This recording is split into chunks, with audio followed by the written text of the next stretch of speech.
महानगरपालिकेच्या कर विभागाचा जो एक गलतान कारभार आहे तो समोर आलेला आहे. महानगरपालिकेचे 53 कोटीहून जी काही अधिक रक्कम आहे ती सिडकोकडे राहिलेली आहे. ती सिडकोकडनं त्या वसूल केलेली नाहीये. नेमका काय प्रकार आहे आपण महाराष्ट्र नवनिर्माण सेनेचे बाळासाहेब शिंदे आहेत त्यांच्याकडनं जाणून घेऊया.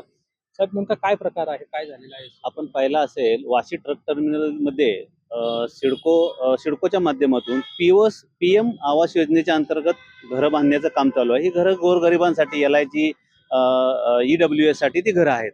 तो आम्ही पाहिलं, आमच्या असं निदर्शनास आलं की साधारण 13 एकर जागेमध्ये जो प्रकल्प होतोय तिथे जवळजवळ 16 16 टॉवर बनत आहेत आणि त्या टॉवरमध्ये 3200 घरं निर्माण होत आहेत. ही गोरगरिबांसाठी घरं आहेत. परंतु जर समजा सिडकोने महानगरपालिकेचे 53 करोड रुपये थकवले असेल अनेक वर्षापासून आणि ते जर महानगरपालिका वसूल करत नसेल तर हे पालिकेचं कुठंतरी सिडकोशी हात मिळवणे असण्याची शंका आम्हाला येते. मी या आपल्या मीडियाच्या माध्यमातून संपूर्ण सिडको सोडकधारकांना जागृत करत इच्छित आहेत आणि सिडको सोडकधारकांना आम्ही आवाहन करतो की आपण ही सोशल मीडियाच्या माध्यमातून हॅशटॅग आंदोलन राबवावं आणि सिडकोनी तात्काळ तो थकीत कर भरावा, नाही तर भविष्यात सिडको सोडकधारकांना हा टॅक्स भरावा लागेल. एकतर आपण महागात घरं घेत आहोत, स्वस्तातली नाही आहेत आणि त्याच्यानंतर जर समजा सिडकोने तुम्हाला ताबा दिल्यानंतर या घरांचा ज्या वेळेला तुम्ही ताबा घेऊन सिडकोशी रजिस्ट्रेशन करायला जाल किंवा सोसायटी रजिस्टर करण्यासाठी जाल त्यावेळेला हीच सिडको तुम्हाला म्हणेल की जोपर्यंत तुम्ही थकीत कराची NOC देत नाही तोपर्यंत आम्ही तुम्हाला रजिस्ट्रेशन करून देत नाही.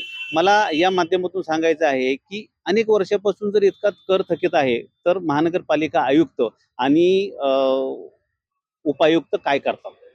आपण पाहिलं असेल अनेक वर्षापासून आपण जर बघितलं तर एखाद्या सर्वसामान्य माणसाचा 50,000चा थकीत असेल तर हेच महानगरपालिकेच्या अधिकारी त्या गरीब करदात्याच्या दारात जातात आणि तिथे बोबाटा करतात, चार चौकात त्याची इज्जत काढतात. मग 50 करोड रुपये जर तुमचा कर थकीत असेल तर महानगरपालिका आयुक्त सिडकोच्या दारात जाऊन का बोबाटा आंदोलन करत नाहीत?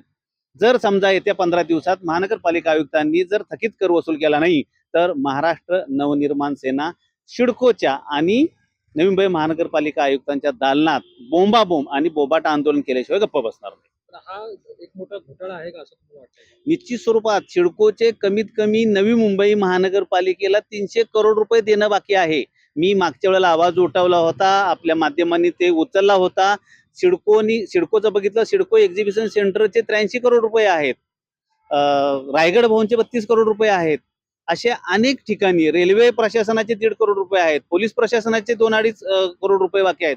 बऱ्याच ठिकाणी आहे आणि जर अशा वेळेला महानगरपालिका मुग गिळून गप्प बसत असेल तर निश्चित स्वरूपात इथे काही नाही काही भविष्यात घोटाळा होणार असेल किंवा महानगरपालिकेला सिडकोचे पैसे माफ करायचे असतील.